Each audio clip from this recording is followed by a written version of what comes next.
Hello, everybody. Welcome to the Interesting Modeling Company Sunday service. He says, just adjusting his light there for a second.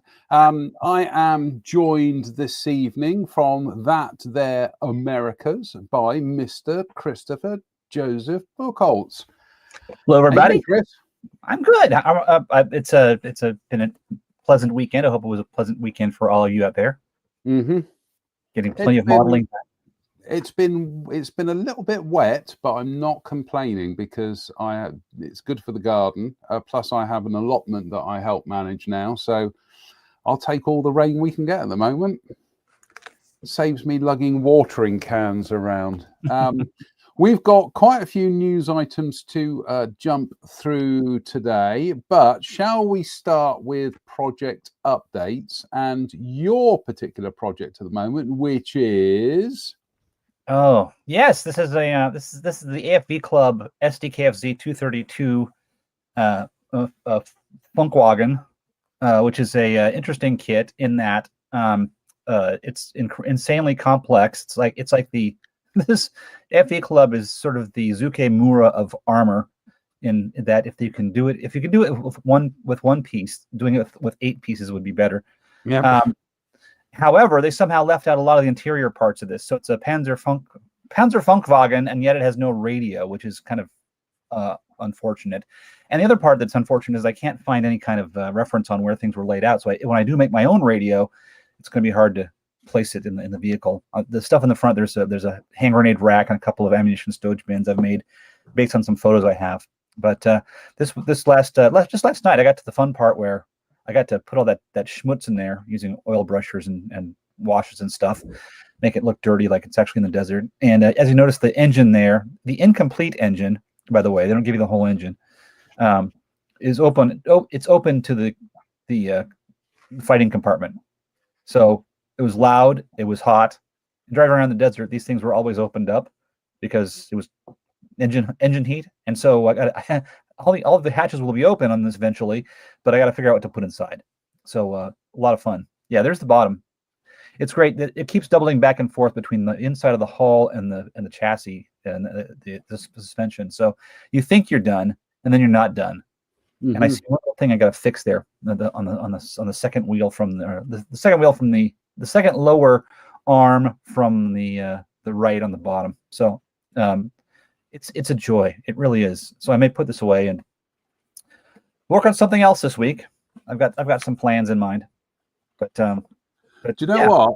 I've got the Tamiya boxing of the 232 up in the attic because it's always been a vehicle that's fascinated me.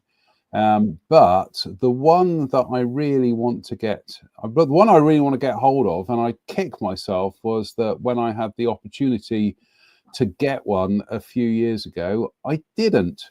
And that, you know where I'm heading with this. It's the Monogram 32nd scale one. I'm just bringing up the image here. Sorry, StreamYard have changed everything around, and so where you're used to doing things. Here we go. There we go.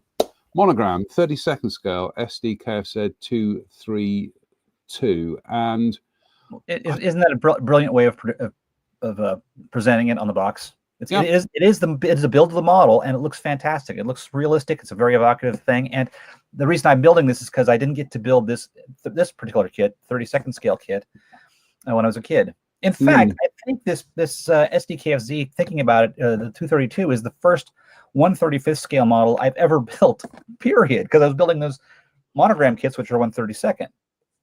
So, yeah, never built a 35th scale vehicle. I've had no reason to do that. So it's I've built lots of 72nd scale soft skin vehicles for airplane, support, but never 35th scale armor. So it's fun, and I'm looking forward. Unlike most people, I'm looking forward to the figures. I have all the heads painted, all the faces painted, and they're on little toothpicks. It looks like Colonel Kurtz's compound. I was just going to say, on the desk. It looks like the bloody tower. Yes. Yeah, it's kind of scary, but that's going on. I think I may work on. I'm trying to figure out how to do some 1/20th scale paleoloxodons for my next prehistoric mammal build. I've got to talk to Roy Sutherland, who's on the line here, about 3D printing some stuff. And John, you'll be happy to know at our club, oftentimes people bring in stuff that they have extra, like somebody passes away, and a lot of the stuff that they have comes to the club. Early this year, somebody brought in literally about 700 pounds of paint and files and all kinds of random materials. That was amazing.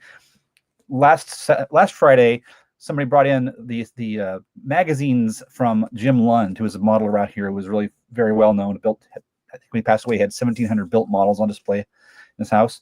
And so I have a big stack of things I got that I get to go through, which are really great. But there were a lot of things that I saw that I didn't get because I already had them. They were like plastic kit constructors with lots of articles by John Mock from way back when. So it was kind of fun.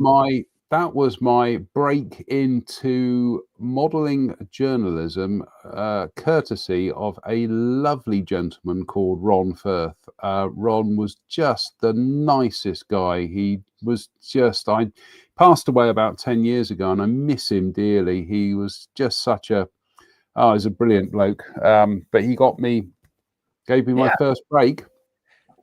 I was in there a couple of times too, because I knew Ron via Robin Powell. So it's a relatively small world once you actually get into it. It is a little bit, yeah. I'm just going to do a quick roll call of people to say hello to Nick Brown, Damian Mullen, Hobby Time, Peter Oxley, Kev Tinker, Dave Swindle, Michael Hooverling, Lee Suter, Paul Voyle, Phil Prisk, Rob Suto, Theron Hampton, Travis Thompson, get me teeth in, Anne-Marie Royal Gould, Phil, Kitchen Table Modeler, Mike Williams, Greg Woodbridge, Roy Sutherland. Interesting, Roy. We're just talking about you before the show.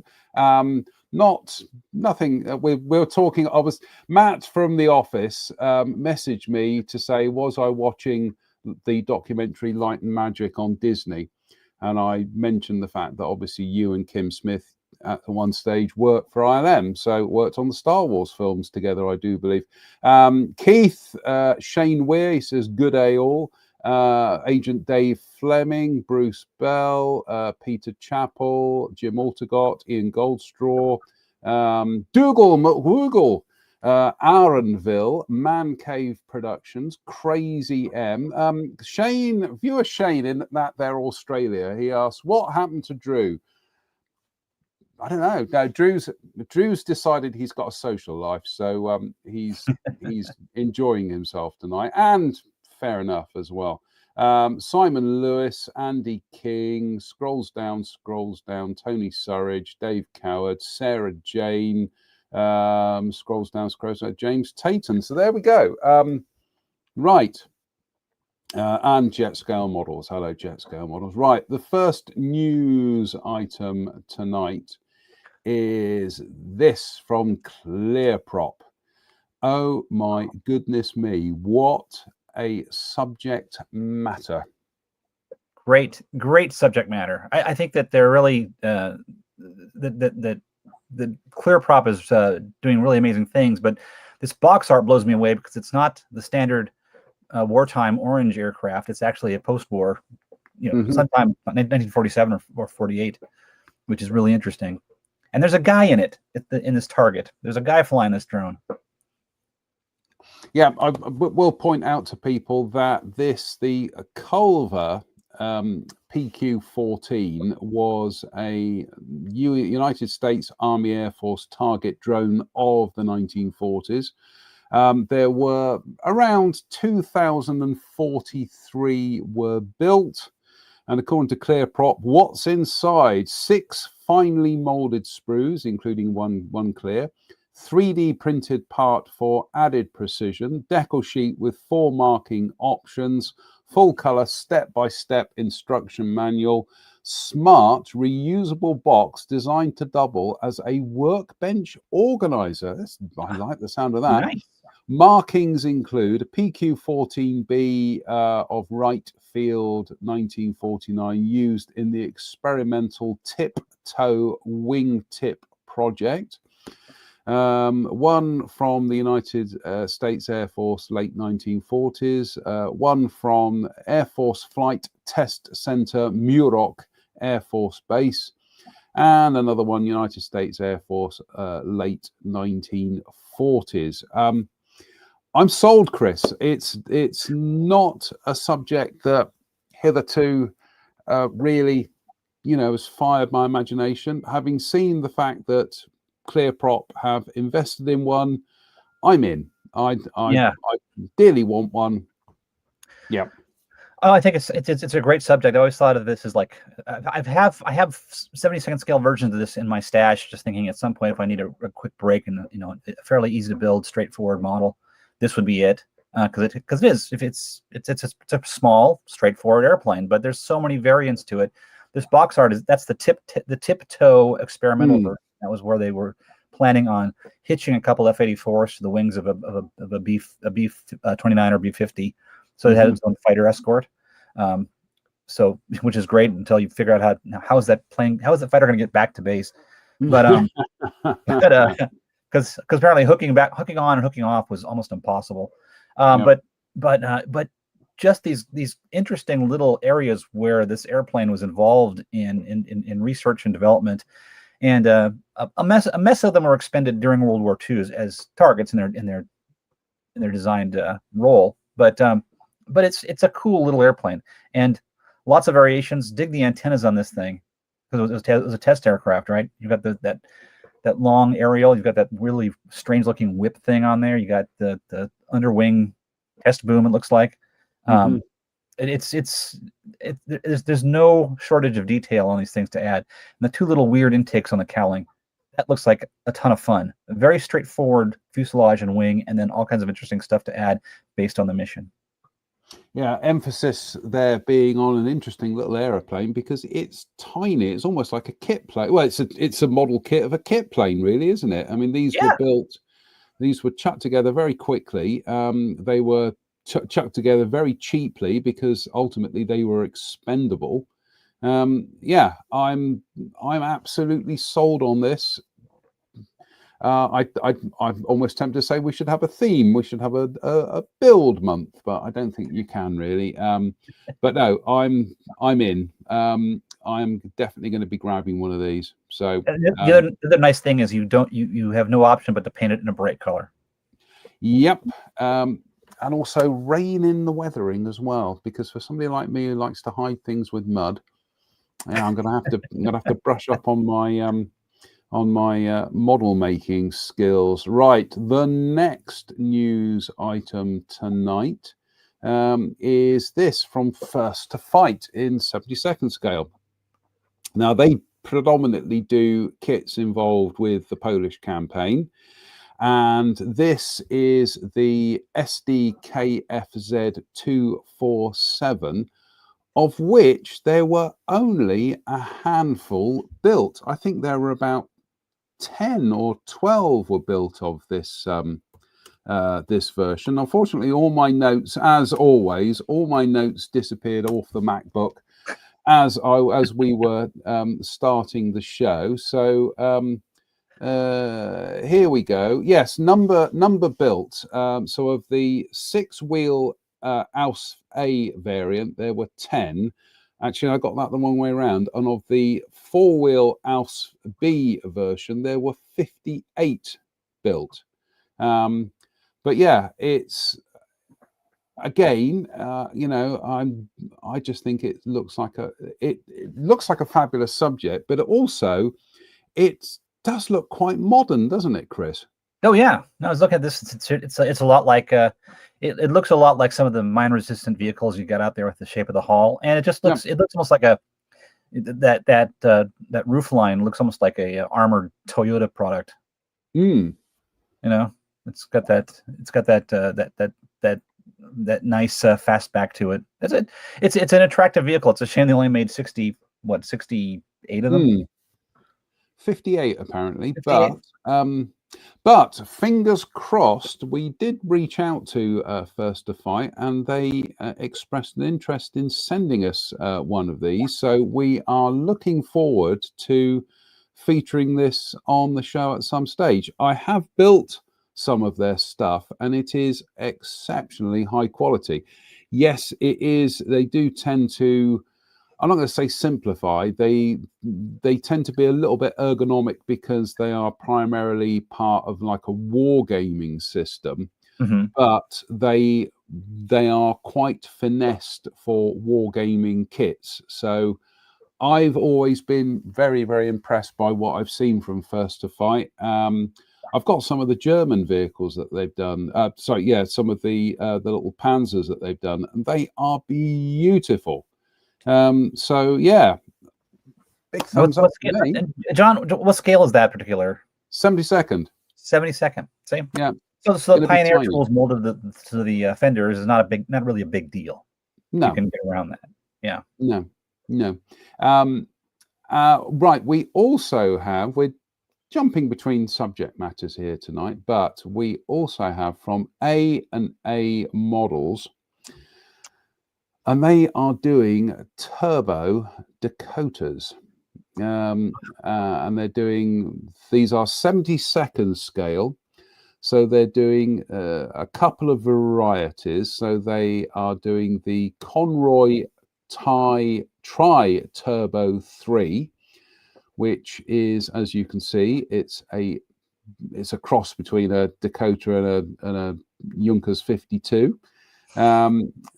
United States Maritime Patrol and Rescue, that one, and then they're also doing this one, which is a Canadian one, I do believe, and these are 72nd scale. So obviously, in the last few years, we've had new Dakotas / Skytrains from Airfix, but they have been of the regular variety. These are the turbo models. I like the look of these, Chris. Oh, fantastic to see these in a kit versus things you have to sort of chop and make yourself with a conversion set. And it's interesting. There's a lot of these still flying around, working as commercial haulers, and so it's about time we see a kit like this. Now, if I've heard people question the quality of the A&A model kits, but really that's a relative question, because they're short run in their field, but they're not any worse than anything we were working on in 2000 or 2005. So nice models, and the decal options, if there is well executed as the box art, that'd be exciting, because these are really cool airplanes to see. And it's just nice to see these versions available, especially the tri-motor, the Pinocchio version there. That is really cool. I say these would have been, for those of you of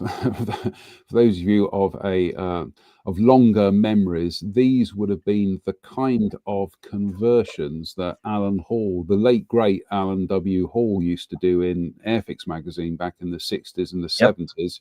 And also scale aircraft modeling as well, where he would be carving his own noses from balsa wood and sealing them with a mix of it was clear dope and talcum powder.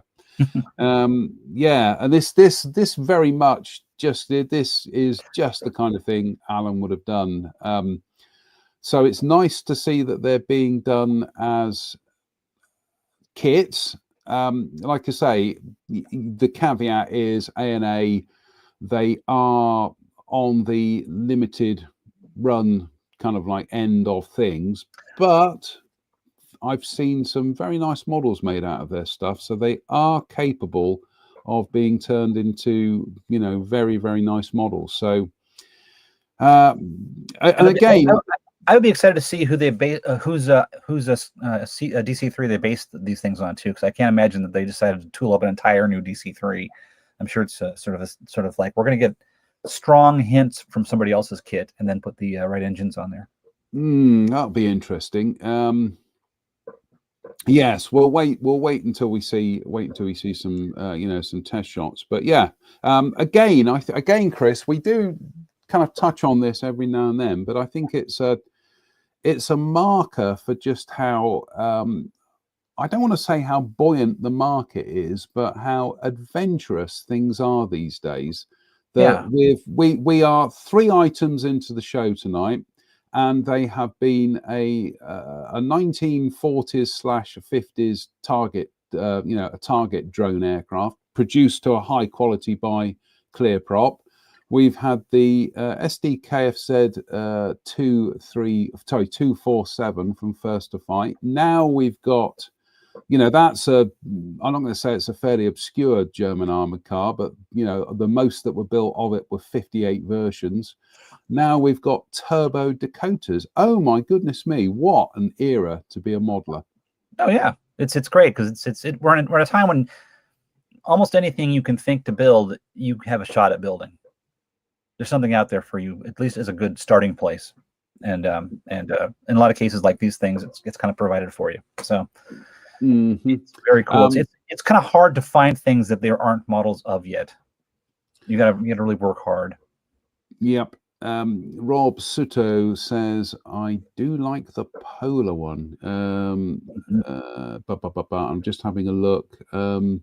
And Jim Alticott says, bizarre looking DC3. I'm with you there. But yeah, absolutely fabulous. Look forward to seeing some of these built at Telford and beyond. And in fact, Andy King says these would have been considered esoteric a few years ago too. But no, brilliant stuff. Absolutely brilliant. Right, next. Well, this gives you a real taste of just how international this hobby is these days, because we have got United States Army Air Force pilots, 3D scanned, printed and made up the road from me in Bristol by Model U, and this is part of their military range. So this set is United States Army Air Force fighter pilots in conversation. Just on a housekeeping note, Chris, when did the changeover go from it being called the United States Army Air Corps to United States Army Air Force? Before the war, I think before we entered the war. So I think 1940, 1939, somewhere in that neighborhood. Right.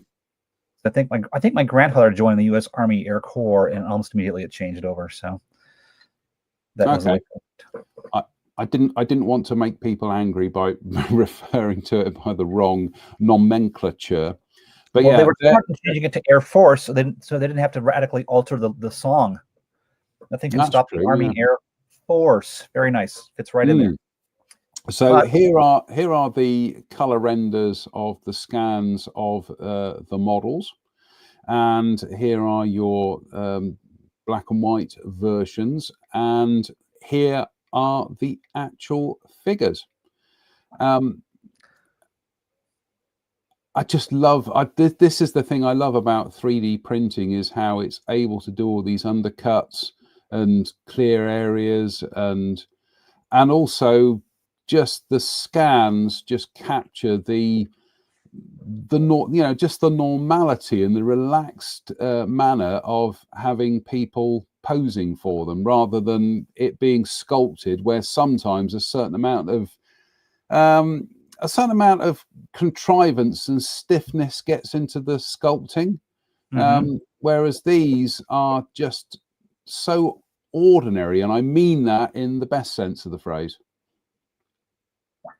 Yeah, I mean, this is exactly what you want around your models. You don't want the figures looking like models.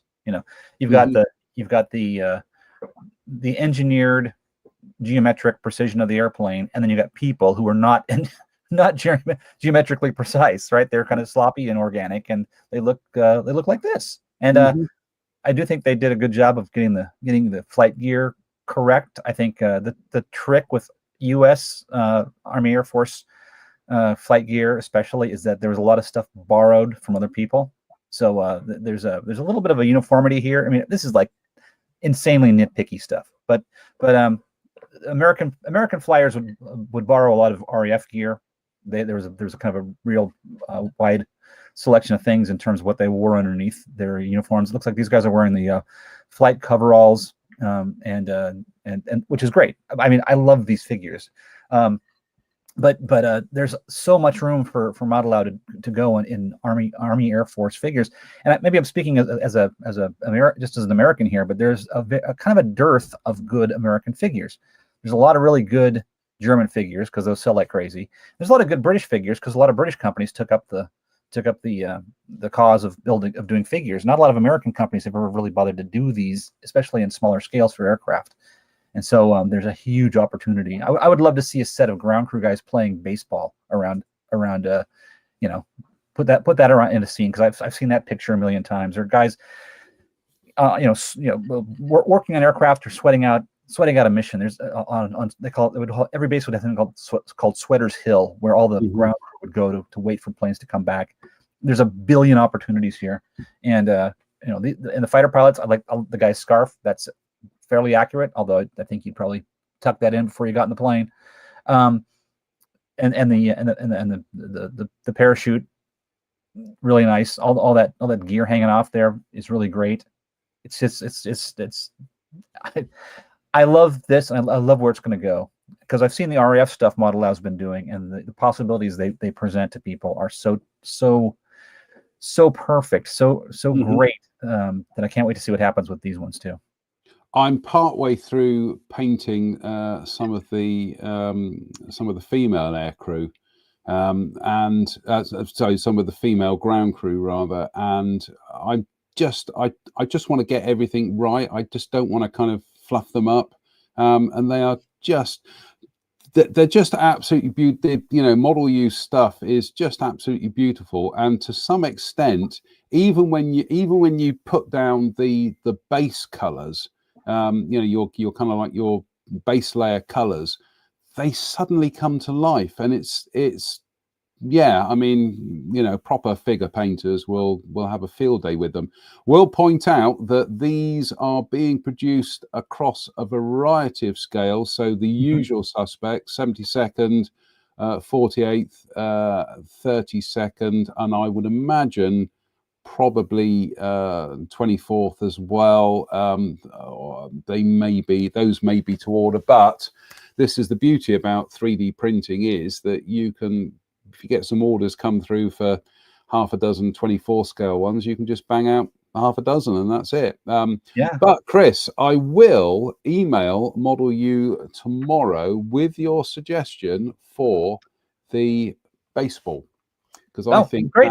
That'd be swell. I mean, if Model U wants any pictures or anything, send them my way, because this stuff's really interesting to me. I did up a little diorama from another vendor's figures, but they were kind of vague, so you can paint them in any way you really wanted to. And then looking at my pictures, I saw guys in like Travis Thompson said, A2 jackets. Some guys wearing the classic leather jackets with the Mae West over that. Other guys wearing like the tanker jackets, the B-10 jackets. Other guys just wearing the flight coveralls, and some guys just wearing wool pants. Some guys wearing the coverall style pants with pockets on the thighs.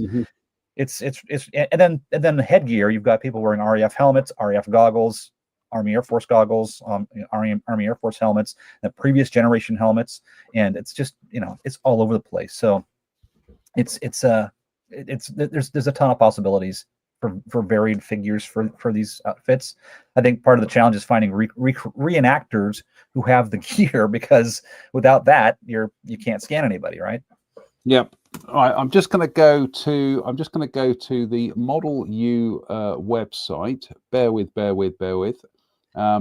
Oh, Chris, if only we had a graphic for that. Oh, there we go. Bear with. Right. Right, present share screen. Come on, StreamYard, make this easier, because you've made a whole host of changes to the to the service. Right, here we go. We're actually live on the Model U website here.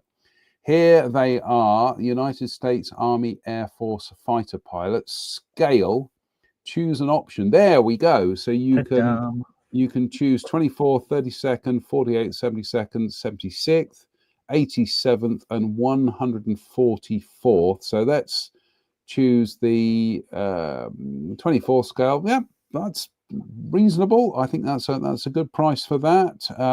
Yeah, for 3 figures. Yeah, so yeah, 14 quid for 3, 15 quid for 3 3D printed figures. I think that's exceptional value for money, because the it comes down to the time you take to actually do the painting. And I've got to say, the renders here are a fabulous resource for actually painting painting them, because where these are kind of like 3D scanned, there is that certain kind of uncanny valley whereby you've got kind of flat colors and you've got shading and everything, but they actually look like exceptionally well painted figures.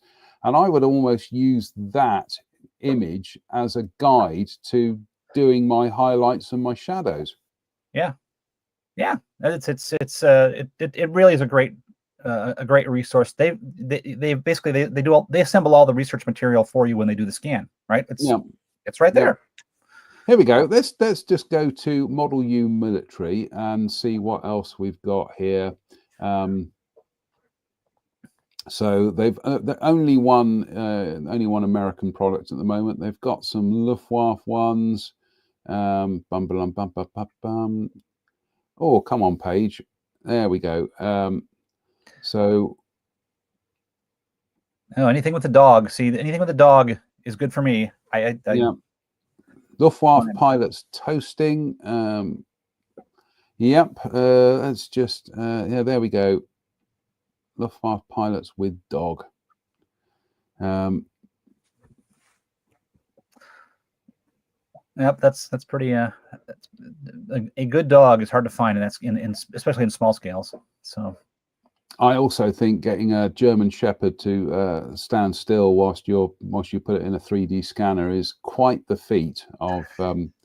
That's quite yeah. Right, the next news item, he says, scrolls down.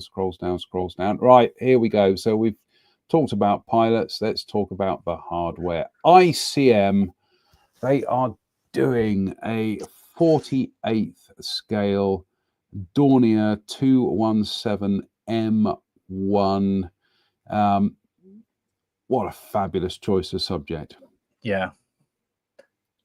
Very, very, very well chosen by ICM. I think these variants with that big round nose, it's just such a dream for anybody who likes to do a little bit of detail in their cockpits.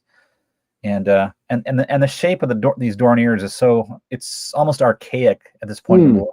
That wing plan form, but it's very DO-17 still. I was going to say we did touch on these kits, this kit a few weeks ago, and it's not entirely new. It is based on their other Dornier 217 tooling, which I think originally comes from about 5-6 years ago. But this is the big greenhouse version, and yeah. So obviously, if you've got a bit of a phobia about masking clear parts, you may want to avoid this kit. I had a discussion with somebody about pre-cut masks at the last club meeting, and they would come in handy on things like this, but you still have to make sure you line them all up properly. Oh, gosh, you get that weird crazy quilt effect. But for something like this, that might be really useful. Mm-hmm. I love the fact that they've captured details of this airplane like that. The pitot boom has a standoff from the wing. It sort of starts in the about 6 or 7 inches into the wing and then bends. That is a nice catch, and they've clearly done their homework on this one. Oh gosh, yeah, and also it's got to be pointed out, ICM are now part of the hobby company family of products being distributed in the UK, which is why I've got some ICM projects that I'm working on here for Telford already. Goodness me, it's only July and I'm already working towards getting stuff done for Telford. Also quite interesting, Chris, is this had a 4-bladed prop as opposed to a 3-bladed. Yeah. It's got this combination of early war feel for the platform and late war feel for the power plants. So which is exactly what this aircraft kind of was. It was stretching that early concept as far as it would go, and applying some of those German thoughts around where you put the crew. This kind of let's stuff everybody in the nose so they feel some togetherness. Yeah, right. I'm just doing a bit of housekeeping here. Yeah, the first release of this was 6 years ago, and it was the 48 scale Dornier 217 N1 Night Fighter, of which those variants with the solid noses do look I think they look fabulous. They've really got like a bit of a sleek kind of modern look to them, for a wartime aircraft. But as you say, these with the great big kind of greenhouses out the front, where obviously the crew could grow their own tomatoes and squashes and things. It's very much feels like it's from another era, doesn't it? Yeah, it's a neat airplane because it's a combination of those early and late sort of features, but it still is a pretty purposeful looking airplane, and you get to put some cool schemes on it. There's all kinds of interesting things you can put on this as far as paint. Also, without wishing to sound grim, I'm an Allied or a Russian pilot in the Second World War. I come across a Dornier 217. There's that great big inviting glass house at the front. Pepper that with fire. That's it. Good night, Vienna. Really, isn't it? It's pretty much game over. I would not have wanted to have been one of the crew in that, quite frankly. But what a fabulous looking machine. Be interesting to see how well all these clear parts line up and how ICM are going to cover this. But I've got to say, I'm partway through building Monty's caravan at the moment, and the fit has been exceptional throughout.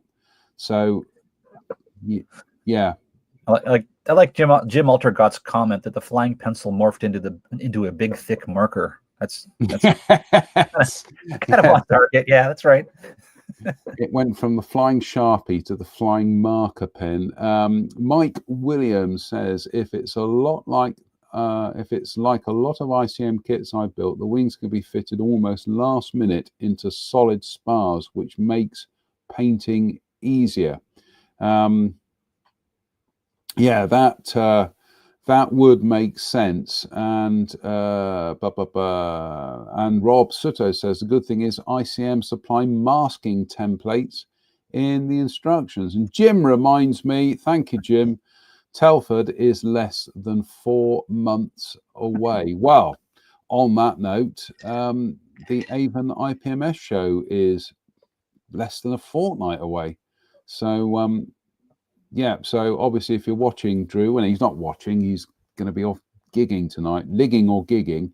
But I'm looking forward to Drew coming up here for the weekend. We've got films to watch. Goodness me, I've got DVD. I've been investing in DVDs because when he was up here last time, we watched the classic 1960 British crime caper, The League of Gentlemen. And so I've got a couple more in that same, if you pardon the pun, league lined up for him, including Private's Progress and I'm All Right, Jack, which are kind of semi-sequels to each other. So so come on, Drew, get a wiggle on, mate. Right, shall we take a seat? Indeed we shall, because this is this is art scale.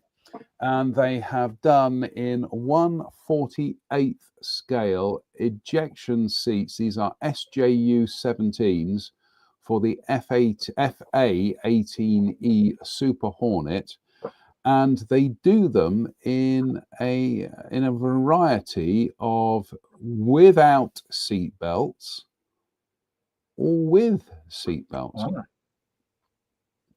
Now, I've got to say, Chris, what these images aren't picking up on the screen here, but they are. You can see them in the actual full res pictures. There is the most exquisite texture to those seat backs. It could be argued whether or not at scale whether you'd see any kind of texture on these seats, but I don't care. I like the fact that there is a texture on there, and it will just make the whole thing look a lot more damn interesting, quite frankly. Yes. Yeah, that's great. It's you know, I know some people kind of knock aftermarket stuff, but if you're building jets, you know, this is like these kind of things. The seats are the focal point, and so getting the seats right is really important. I do like the idea that they give you the option of seat belts or no seat belts, because sometimes you want to have the seat belts lay the way you want them to lay, and you might have your own approach to it, and you may not like trying to paint the molded on seat belts. So give the modeler the option. It's not that hard. But those look fantastic. I will say that of the two things here, I think I'd rather build the ones with the seatbelts molded on, because it's just adding my own seatbelts and threading them through photo etched buckles and all that kind of thing, and then trying not to get glue all over the all over the seat back. Yeah, I think I'd rather just cheat and have them all in place, ready to go. Quite frankly, perhaps that's years of building John Adams ejection seats from Aero Club back in the day. Oh yeah, that's right. I'm kind of with you on this. I like using my own seat belts on simpler seats. If I can avoid it on a jet seat like this, where there's lots of things hanging off of things, and going through things and everything else, I'll take that route. It looks like you might want to, if you got one of these. It looks like the on, at least in the render, it looks like the pull handle is solid. You might want to drill that out, but that might just be the render. I think that's possibly the render. I'm just having a look. Just going back to the other one. Yeah, it could just be the render. It could be. I don't know. I'm not entirely sure about that, actually, Chris, because there are some other very small details on there which are hollow. In fact, there's a little loop on that left-hand image to the right of the pull handle. There's a tiny little loop that you can see on the side of the seat. So not entirely sure with that, but I am pretty darn sure that Mr. Manton of this parish will no doubt be investing in some of these for his Super Hornets, because it's a new project, it's a new product rather. So Drew's always first in there with the debit card, and he has an insatiable curiosity for new stuff as well, which is what I like about him. So so yeah, there we go. SJU 17 seats for the Super Hornet, and these are from Art Scale, and they look tasty, my lover. Absolutely brilliant. Yeah, right. Those are fantastic. That's the level of complexity you want to see in the seats, because the real things are kind of amazing engineering feats. Especially the more modern they get, the more complex they get, and so it's really good to see all that detail captured there. And one great thing about what you're seeing there is some of the stuff you'll never see in the model, right? It'll be stuck in the cockpit, and you won't see the stuff at the bottom and back of the seat. It's still there. So you can detail those things up. Sometimes that hint of detail is all you need, but they give it all to you, which is great. I mean, and also you learn about the seat in the process. Yeah. All the stuff, there's a big education component in what we do. So that kind of stuff is just a wonderful service, honestly. Yeah, Craig Sargent.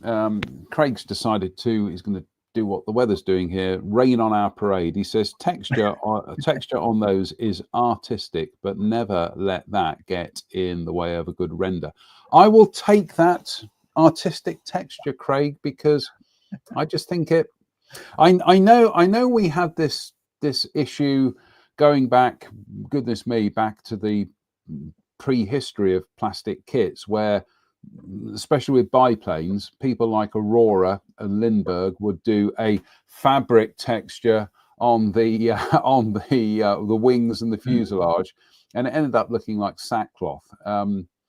So yeah, I do get it. I do get it. I do think on occasions though that there are sometimes you do need to cheat and force the details to create the right impression. And I think in that instance, on those seat backs, I think that works. It's massively overscale, but I will take that. I like that. More, I mean, and again, imagine going back 40 years and trying to explain to people in the 1980s the stuff that is coming out now. The reason why I say the 1980s is because that was the cusp of the first Macintosh computers, the first, home computers were starting to become a norm-ish, or, it was the beginning of that. So what we're looking at here is the natural progression of that technology. Obviously, if we went back to the 70s and said, can you imagine this? People would go, an Apple what? So yeah, the fact that here we are in 2025 and this is what the hobby is capable of producing. Oh my goodness me. It's mind-blowing, isn't it?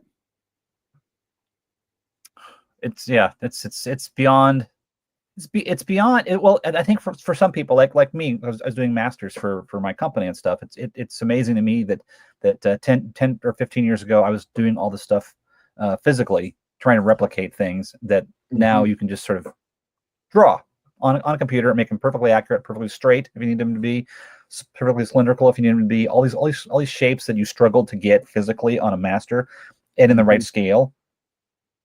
It's a breeze now. So you can put the same amount of time and effort in and get something much more accurate, much more like the real thing, and then create it at a not much, not a fairly a lower cost than you used to be able to do with resin. Everything is better around this stuff, and yeah, it's really great. Yeah, if you told me 20 years ago you could get the range of things you can get and they'd be as good as they are, I would be astounded. I mean, and broke. Very broke. I'd be very broke because I would have bought a lot of stuff. Absolutely right. We are going to jump ahead to this is Reskit. This is Reskit, the Reskit corner of the show, because we're always featuring Reskit because they're prolific, quite frankly, and they're doing Python 3 missiles. Sorry, I said that very American there. Python, not Python, not Monty Python. Python 3 missiles, but they're doing them in all the normal scales. So they're doing, let's start off with the big ones, doing in 30-second scale, and they're including decals in there and the cap covers as well. And it says, as it says on there, it's used on the Kafir, the F-15, F-16, MiG-21, Mirage, F-1, JF-17, and the FC-1. And they're doing them in 48th scale as well, with same applies. And they're doing them in 72nd scale. So there we go. And again, things like this, Chris, I think this is what 3D printing is made for. It just being able to do these things seamlessly in terms of not having mold part lines to deal with, the fact that you can do the fins as fine as you can. As somebody who I'm hoping he would be on tonight, actually, one of the innovations Tim Perry did 40 odd years ago with his photo etched fins for Sidewinder missiles, yeah, trying to get them all aligned in place. That was fun, but here they are. Everything is already in place. All you've got to do is be. I don't mean that dismissively. You just have to be very careful in removing them from the plinths, and then you're off. Right. I mean, I'm sure the fins are a little overscaled just so they have structural print, yeah, integrity, but that doesn't matter. You can't see it in the scale, especially in the smaller scales. And the fact that I think for Reskit, the biggest hassle is probably getting the decals made. Honestly, yeah. You know, it's great, and they provide that, which is fantastic. I think the caps are a great touch because you don't really see a lot of airplanes sitting around with nobody in them and missiles with without those caps. So it's a Reskit is doing some great stuff, and I can only imagine what it's like for those guys doing the research to find new subjects to do. It's either, to me, they're so prolific. It's either let's scramble to find something, or they've got a list they put together several years ago that they're desperately trying to work through because new stuff pops up on the list all the time. It's quite interesting. I'm just looking at these, the 32nd scale and the 48 scale ones, and they appear, it looks like you get clear covers for the seeker heads. Yeah.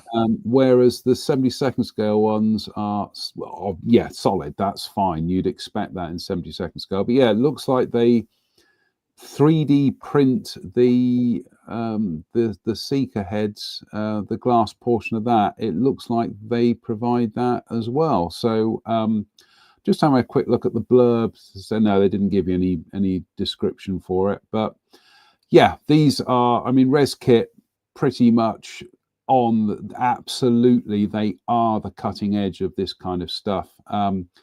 Also, as you will see from the logo, they are one of our friends in Ukraine as well. So if you didn't need to support them because they do fabulous products, there's another reason to support them. Yeah, I'm absolutely, I mean, these don't fit into anything that I'm likely to build, but I do like seeing what Reskit do, and very, very nice. The idea that when you build up, you pick a subject, you want to build it, and you want to build it as an airplane that flew on a certain mission, or an airplane prepared for a certain kind of mission, and it's a little bit offbeat. It's not the stuff that they throw in the box, or the stuff in the box is, those blobby missiles that you often saw back in the day. The fact that you've got a full range of ordnance, being cranked out of the Ukraine for you is kind of a nice thing to have in your back pocket these days if you're building jets, especially. I've got a bunch of their stuff for the F-111, and it's really quite nice. So Simon Lewis says, never forget the ZX. Oh God, the Spectrum ZX81, 1K of memory. Well, I think back to wibbly wobbly effect 33 years ago when I got my first Apple Mac, an LC2, came with a whopping 4 megabytes of memory. Oh my goodness me, what a powerhouse that was. Craig Sargent says, apparently those Python 3 missiles never used on the F-16. Craig also says, we did Python 3 for Phase Hangar a couple of years ago with scale fins. Yeah. Lox9 says biggest scale in 1985 was 72nd scale, and Jim says in 1985, if you had 5 new models released in 1 year, that was a lot. Yeah, honestly, I think what I will dig out one of the new kit kind of pages from one of the magazines from the 1980s. Because it literally fit on one page, and that was it, or even half a page. It was quite a grim old time, wasn't it, Chris? It was like, are we going to have a hobby in 10 years' time? It was just, the market was still stuck in the 60s mode, where it was like, we're making things for kids, and the adults the adults that were still in the hobby were kind of perceived as being real genuine weirdos, even by the people in the industry. So the stuff they were creating was not great and not prolific. And there are a few people at major manufacturers like like Bill Coster at Onogram, who made kits in the 70s that were like legit detailed kits that were accurate and kept the ball rolling, which is kind of great because they set the stage for where we are now, which is not just the production techniques are much more advanced, which is natural, but also the expectations from the modelers are a lot higher, and we wouldn't be where we are without both those things. Oh, apparently I'm being too harsh on 1985. Lox9 says 69 new tool 72nd scale kits released in 1985. Really? Good Lord, kits. That's quite astonishing. And he also says Fujimi released 148 scale cars in 1985. I am going to have to dig out a vintage Fujimi catalog, but yeah, well, it's interesting stuff. Right, the last thing on the show for tonight, and this is IBG, and this is 72nd scale, and they are doing a Bedford MWD general service, and this is the open cab with the aero screen. And yeah, again, bear in mind this is 72nd scale, so there are going to be some scale concessions going on here, but by and large, IBG, I've built some of their stuff. It is quite stellar, and they are one of the another cutting edge manufacturer. Absolutely brilliant stuff. Yeah, so surprise, surprise, folks, this is on my shopping list as well. I have a whole bunch of their Canadian Chevrolet pattern trucks, which were fairly early for them as far as their 72nd scale military vehicles. And the distance they have come since those came out is astounding. The engine, the full engine in there, the detail on that wooden bed, those wheels look much better than the ones way back when. It's exciting to see kits like this, which in the scale you think that you're going to knock it together in an afternoon. It's not true. They really are involved little models that really pay off big time if you pay attention and get down to that, get the construction correct, because they really are well done. And yeah, I just love the vents on the engine compartment and the grill and it's just very cool. And yeah, I think that IBG has come so far in a fairly short period of time that it's really exciting to see what they come out with. I just have to finish that conversion I'm doing before they actually do the subject of the conversion I'm working on. Yeah, get a wiggle on, Chris. Carpe diem and all that. But yeah, they give you a full engine. Well, a moderately full engine here. Okay, I'm going to say it. That steering wheel looks like it's straight out of a Matchbox 76 scale AFE, because I think that's just scale concessions there. But looks like it's maybe it's made out of bread. You could eat it if you're in an emergency. Oh gosh, don't say that. I am starving at the moment. I have not. What have I eaten today? Just has a think. A banana and a protein bar, effectively. But yeah, I like the fact that they clearly realise that they can't do those rear mudguards as injection molded, so they've sensibly done those as photo etched. I think in general, I kind of think that there is sensible use of photo etch here. And I know if Drew was on the show, he absolutely loathes photo etch.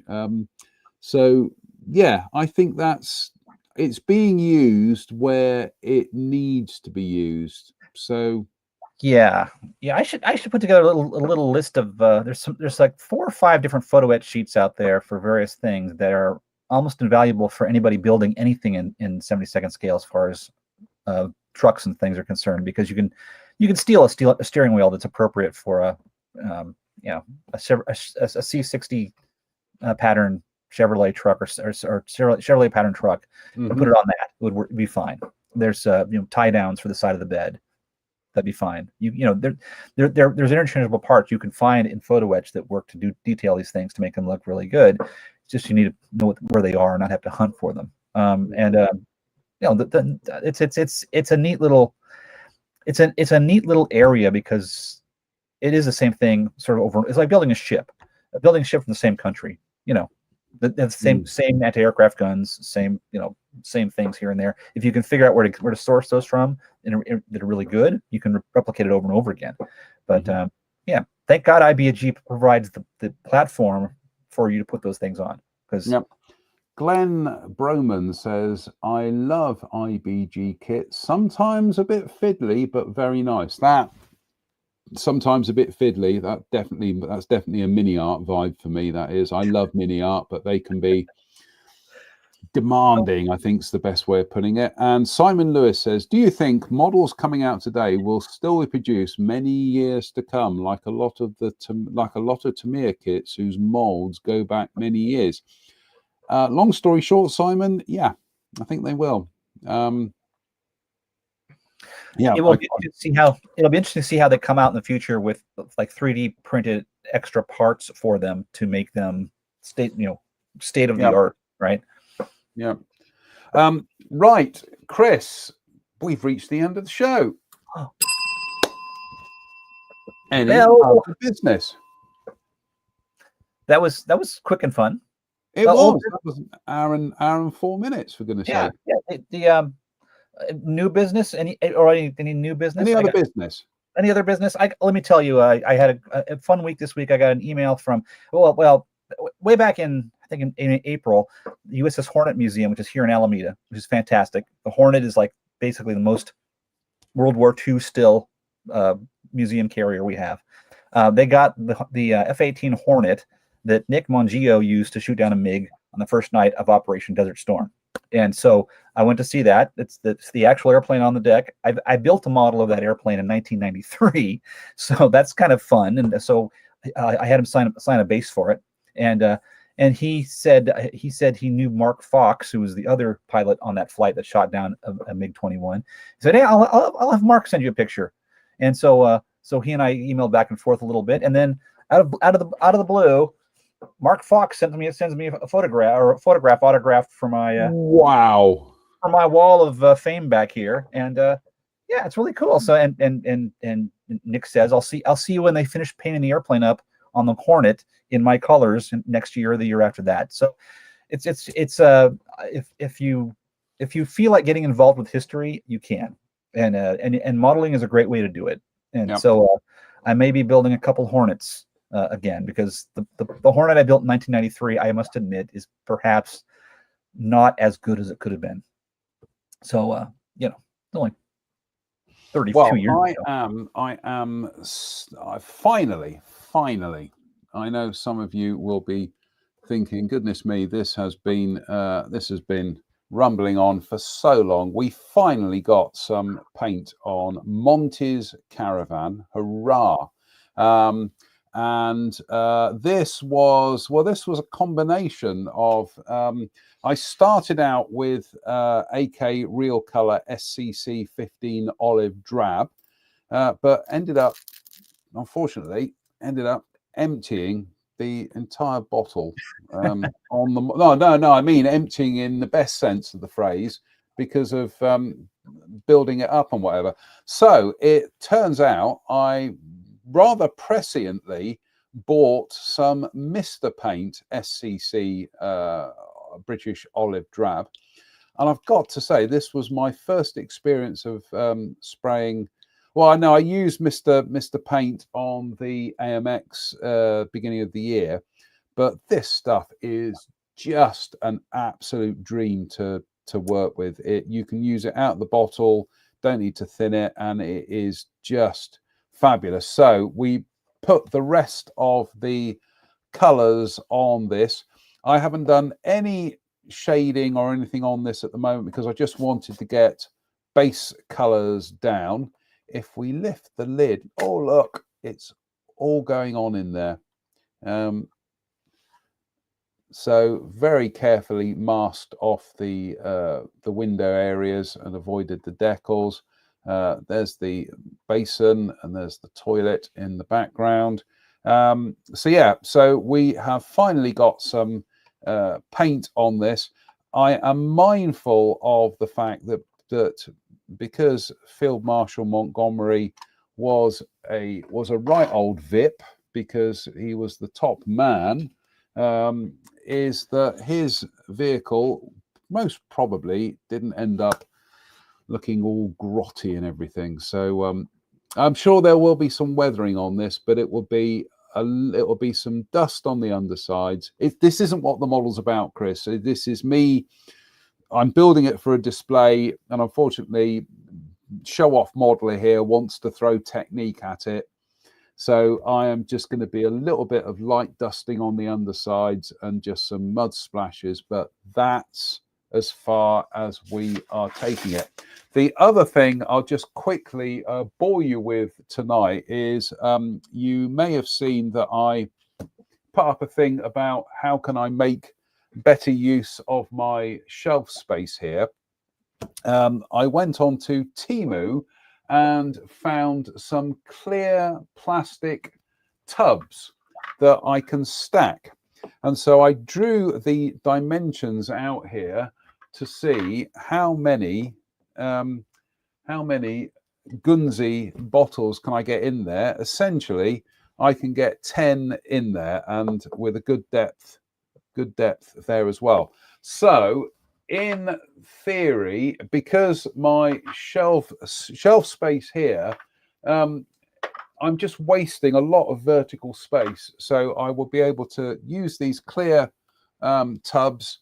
I can instantly see where my paints are, and I can just do it that way. So I think it ended up being about 14 quid for about 20 tubs, which is more than I need. Yeah. But if I need any more, I will get them. And yeah, so here we go. Just a couple more comments towards the end. And in fact, Chris, you've reminded me, one of the first model magazines I ever got, which was a copy of Scale Models from 1975. Beautiful article in there by the late great Chris Ellis on the USS Wasp. Sorry, the USS Hornet. So I'll dig that one out for next time. Right, Theron Hampton said, my dad served on the USS Hornet. And Craig Sargent says, spent the weekend boxing Qatari 109K4s for delivery, shipping this week. Well done, Craig. I will get you some biscuits, I think. I mean that sincerely. I will. You're doing God's work, Craig. Yeah, thank you. Absolutely. Yeah. And here we go. Lox9 says, JM, I use black acrylic nail varnish shelves from Amazon. Okay, I'll have a look at them. Or if you can send me a link, we'll have a look at them. But yes, there we go, folks. That's it for tonight. Chris, anything else? That's it. No? Okay. A big thank you to everybody who tuned in tonight. I have kept one news story aside for the next show because I knew it had Drew written all over it. So Drew, get your derriere in here because we'll talk about it on the next show. So until then, big thank you to everybody for tuning in this evening. Fingers crossed, we'll see you in a week's time. Thank you, Chris. Thank you, everybody else. Have a great week. Take care. Stay out of trouble. And we'll see you soon. Bye-bye.